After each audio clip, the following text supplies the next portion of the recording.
Lanjut. Nah, selanjutnya nih, ini juga mendasar juga ya. Ini ya dalam ujian selalu muncul ya tujuan, ada tujuan, prinsip, etika ya.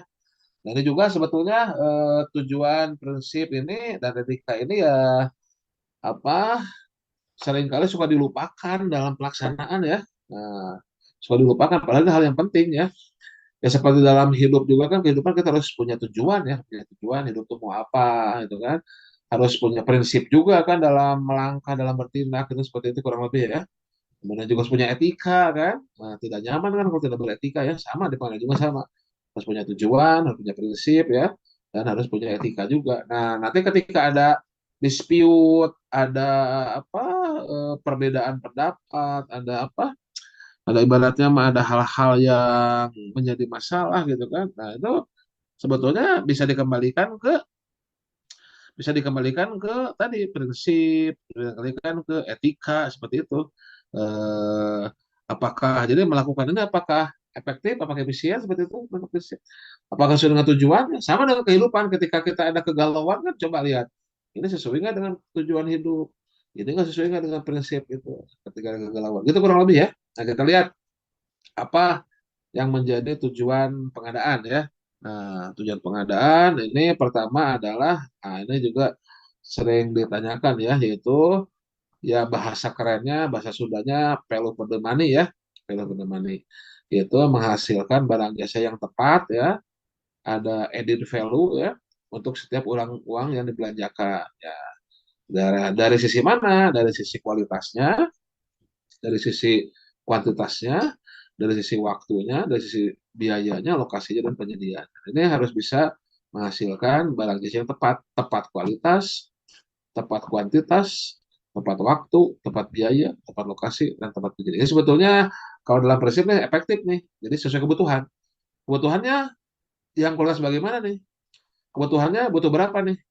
Kebutuhannya kapan nih? Nah, kebutuhannya kita punya biaya berapa untuk kebutuhan itu? Butuhnya lokasi di mana nih?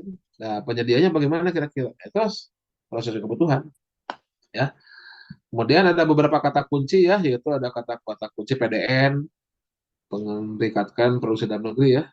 Dan ada kata kunci usaha mikro kecil, UMK ini usaha mikro kecil ya, dan koperasi UMK Kop ya. Jadi kalau ada istilah UMK itu adalah usaha mikro kecil ya, koperasi.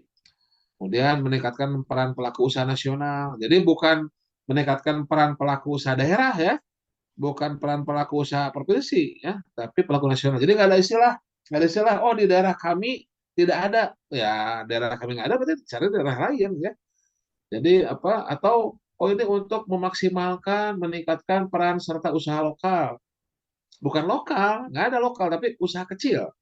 Nah kalau di lokal banyak usaha kecil boleh, tapi bukan berarti usaha lokal. Gitu ya, hati-hati ya. Kemudian mendukung penelitian ya dan hasil penelitian. Kemudian industri kreatif ya. Nah, ini industri kreatif kayak apa? Pembuatan film dokumenter, gitu ya, patung, seni. Nah, ini dengan pengadaan dikecualikan ya. Nanti kita bahas. Kemudian pemerataan ekonomi perluasan usaha dan nah ini yang terakhir ini penting juga yaitu pengadaan berkelanjutan. Nah, ini tujuan pengadaan. Jadi kalau nanti teman-teman dalam pekerjaan ada yang apa? Ada yang ya meragukan atau gimana atau debat tebal. Nah, lihat tujuannya nih.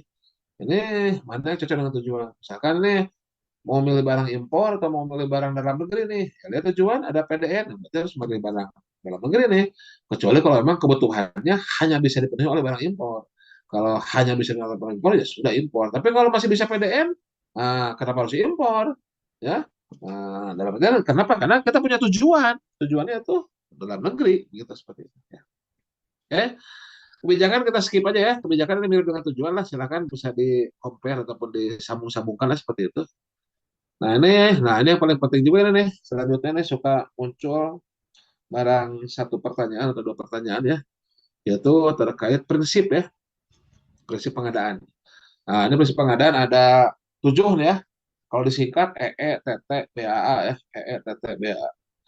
Efisien, efektif, transparan, terbuka, bersaing, adil. Kita coba eksplor satu persatu ya. Nah ini efisien itu apa? Efisien itu bahasa simpelnya mah hemat lah, hemat sumber daya ya. optimal ya. Jadi menggunakan sumber daya seminim mungkin, sumber daya manusia, sumber daya waktunya, sumber daya uang ya. Jadi bukan hanya harga terendah ya, bukan hanya harga murah ya, tapi waktunya, sumber pemikirannya efisien, efisien ya. Jadi ya contohnya bisa mengambil harga termurah bisa, atau waktu yang lebih cepat efisien dalam proses pengadaannya. Udah efektif. Nah, kalau efektif itu tepat itu ya, tepat sasaran. Nah, kalau efektif biasanya lebih ke lebih ke kebutuhan. Nah, jadi kalau dia sesuai kebutuhan, tepat sesuai kebutuhan, ya itu efektif berarti ya. Contohnya kita butuh 7 kendaraan, ya berarti harus terpenuhi 7 kendaraan tuh efektif tuh ya. Atau kebutuhannya pada waktu harus 17 Agustus nih, nah, berarti ya harus tepat waktunya tuh seperti itu. Itu efektif itu ya berarti tepat sasaran ya. Ya sebetulnya ya tepat kebutuhan yang paling penting, yang paling utama ya pengadaan. Oke. Selanjutnya ada transparan. Nah, juga sebentar, ini efektif efisien kadang suka dibulak-balik ya, hati-hati ya. Suka dibulak-balik ya. Jadi kadang ya ada kasus ya, ada kasus dalam pertanyaan ya, ini seolah-olah efisien padahal efektif, seolah-olah efektif padahal efisien. Nah, itu dilihat intinya ini arahnya kemana nih? Apakah ke arah penghematan atau ke arah ketepatan terhadap kebutuhan? Gitu aja. Efisien itu aja kuncinya ya. Nah, kemudian transparan terbuka juga. Nah, ini suka dibulak-balik nih, hati-hati nih. Kalau transparan itu ya dilihat boleh, dipegang jangan, pecah berarti membeli itu ya. Ya, transparan ya. Ya kan biasanya kalau ada benda yang di balik kaca gitu ya, terlihat kan ya. Jadi itunya transparan tuh terlihat gitu ya. Kelihatan gitu ya. Ya kayak SPSE gitu ya. Semua proses bisa terlihat, paketnya kan transparan gitu kan. Nah, kalau terbuka, kata kuncinya adalah boundaries to entry. Jadi ada halangan nggak untuk masuk gitu ya. Jadi ibaratnya kalau toko itu, kalau transparan itu dia gordengnya terbuka lah, nah, transparan tuh kelihatan kan. Atau harganya terlihat. Nah, kalau hati-hati itu makanya kalau masuk ke toko tidak ada daftar harganya, menunya nggak ada harganya atau di barangnya nggak ada harganya, itu tidak tidak tidak transparan ya. Tidak transparan ya. Nggak tahu-tahu digetok aja gitu kan. Nah, transparan.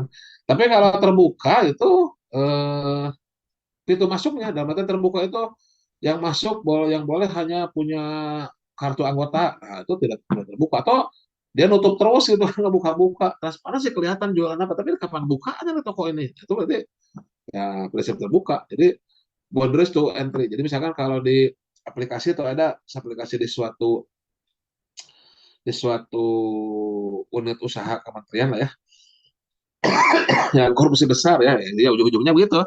Kalau prinsip terlanggar biasanya ya nanti ada sesuatu biasanya ya.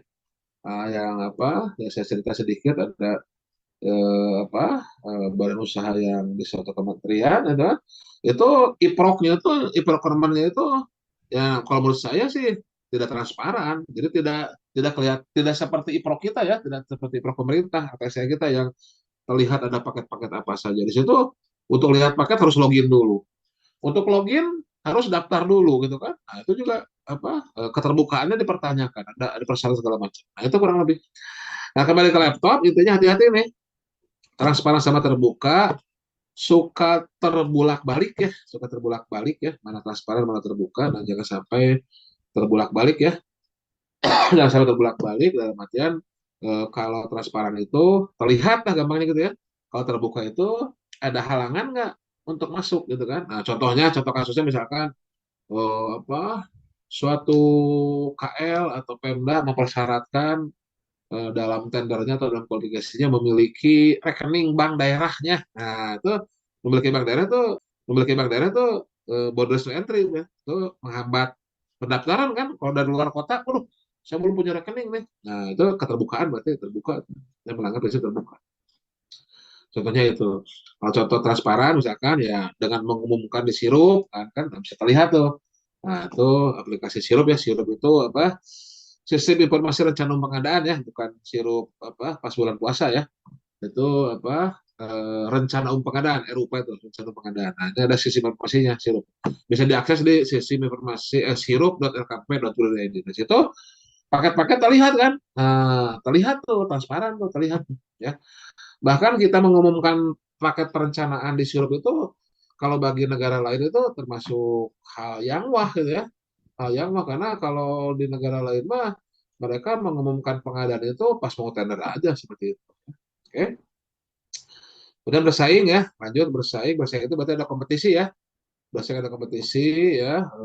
Ya kalau satu berarti persaingan kurang. Kayak penunjukan langsung, pengadaan langsung yang mengundang satu itu persaingan kurang. Makanya dinegosiasi ya seperti itu ya. Itu aja bersaing kalau ada kompetisi ya. Nah, contohnya misalkan mengarah ke satu merek, mengarah ke satu penyedia, nah itu berarti melanggar prinsip persaingan. Nah ini adil, selanjutnya adil. Nah, adil hati-hati nih, adil di sini bukan adil proporsional ya, tapi adilnya sama semuanya ya. Adilnya harus sama, jadi memperlakukan sama semua. Jadi bukan proporsional seperti saya ke anak saya nih, kan anak saya empat nih ya, lengkap tuh ya, SD, SMP, SMA, kuliah ya. Nah, ini yang SD dikasih uang jajan 10.000, yang SMP 20.000, yang SMP 40.000, yang kuliah 20.000, misalkan itu, oh itu adil, proporsional karena beda umur, beda sekolah gitu. Tapi bukan seperti itu yang adil di sini. Adil di sini adalah sama, harus sama semua, sama. Jadi kalau apa dokumen semuanya dokumen dikasih berarti semua dokumen. Unwizing berita acara semuanya dikasih. Tidak boleh yang satu dikasih atau enggak. Itu adil ya. Oke. Terakhir akuntabel ya, akuntabel itu bisa dipertanggungjawabkan ya. Udah etika. Nah, etika silakan ya. Ini bisa dibaca ya. Ini maksud saya umum ini ya, tidak terlalu konsep yang berat ya. Paling nanti di konsep yang berat ada di sini nih, ada di nomor 7 nih. Yang ada konseptual di nomor 7 nih. Tapi kalau yang lain mah tertib, tanggung jawab ya, profesional, mandiri, menjaga kerahasiaan, tidak saling mempengaruhi, menerima keputusan, bertanggung jawab. Oh, sorry, bukan yang nomor 7, nomor 5 nih. Nah, ini, coy. Nah, ini yang agak tricky ataupun yang sering muncul dalam apa pertanyaan ini coy nih. Nanti kita lihat ya. Nah, ini perlu elaborasi dari yang coy ya. Jadi kalau yang lain mah standar lah ya. Menghindari keborosan, kebocoran uang negara ya, penyalahgunaan wewenang ya. Kemudian tidak menerima menawarkan menjanjikan hadiah, rabat sebagainya ya. Nah, yang perlu kita elaborasi ini coy nih, etika coy nih. Nah ini coy nih. Nah ini ya. Ini etika nih ada berapa? Ada 6 ya. Ada 6 etika nih ya. Ada 6 etika ya. Nah, ini. Nah, pertama ini apa? Jadi ada orang ya. Silakan dibaca kembali ya etikanya, tapi penjelasan seperti ini konsepnya kurang lebih ya. Pertama itu kalau ada orang ya, seorang, ada dua orang, ada satu orang, sorry, ada satu orang ya, ada satu orang. Nah, ada satu orang ya, si A ini ya, si A. Nah, ini di PT X dia sebagai direktur, misalkan direktur. Kemudian di PT B, di PT apa Y ya, nah dia sebagai misalkan tenaga ahli. Nah, ini PT X dan PT Y masuk ke dalam satu apa tender yang sama, tender atau seleksi ya, tender atau seleksi yang sama. Nah ini coy nih, itu aja coy nih, ini coy nih. Konflik of interest ya, istilahnya. Nah ini, nah ini. Jadi kalau ada direksi, komisaris, tenaga ahli, personal inti dari satu berusaha merangkap, nah merangkap di apa perusahaan lain sebagai direksi dewan ya, itu dan mengikuti tender seleksi yang sama. Nah, dia masuk ke seleksi yang sama, coy itu ya. Oke. Kemudian ada konsultan perencana pengawas bertindak sebagai pelaksana konstruksi yang direncanakan kecuali dalam pekerjaan terkait. Jadi ada apa? Ada konsultan tadi yang apa? Yang terintegrasi ya, sudah dibahas sedikit ya. Tadi. Nah, jadi yang ini ada apa konsultan ya, jasa konsultan ya. Nah, kemudian apa dia sebagai konsultan dan sorry. Jadi ada apa ada seseorang ya ada penyedia gitu ya. Nah ini sorry. Nah, dulu. Nah, ini ada seseorang gitu ya. Nah, dia itu merangkap sebagai jasa konsultan dan merangkap sebagai pekerjaan konstruksi gitu kan. Nah, dia yang mengerjakan konsultannya baik itu perencana ataupun pengawas ya, dan dia melaksanakan konstruksinya juga gitu kan. Nah, ini nggak boleh nih. Kecuali kalau memang ini pekerjaan terintegrasi tadi kan ya, terintegrasi. Nah, Silahkan ini ya. Nah, tapi kalau kondisinya begini, ini coy ini.